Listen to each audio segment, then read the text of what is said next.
And I like to use this chart because it'll tell me where the page numbers are, where the code is, once I figure out which answer I might want to look at. But like our 99221s are inpatient admit patients, right? Our answer B, which is the second one, is subsequent hospital. If my answer is A, I would see that they were admitted to the hospital today. If the answer was the second one, I would see that they were admitted yesterday or the day before or something like that, because this is a subsequent visit, right?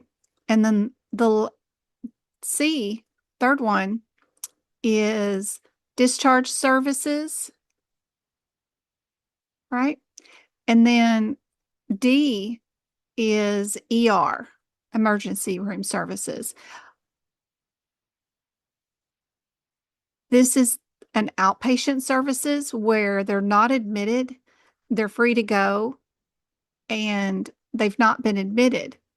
Everything else, the other three available answers are all under admits. They're all under admissions, right? They've been admitted, they can't leave without signing AMA paperwork.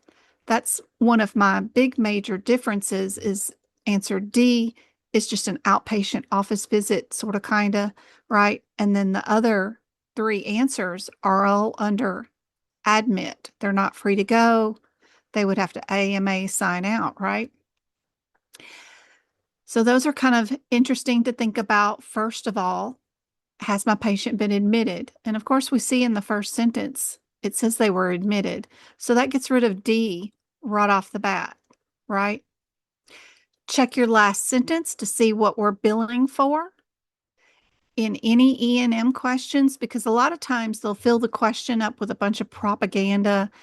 And then they get down to the last sentence, and then a lot of people skip the last sentence because they've read the entire scenario and they assume they're going to ask about that scenario, but they may ask about Fred, who's not even mentioned in the top, who was done yesterday on something else. It's really kind of crazy what they say in some of the last sentences.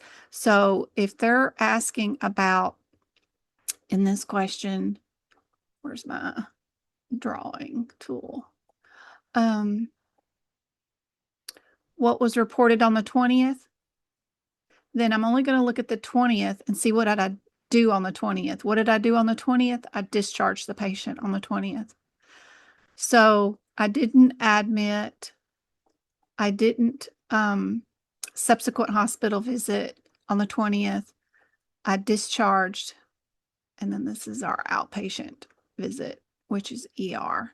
But just paying attention to the last sentence and then thinking about the headers of each available answer and what you will see in the example, if an answer is correct, is my strategy for E&M.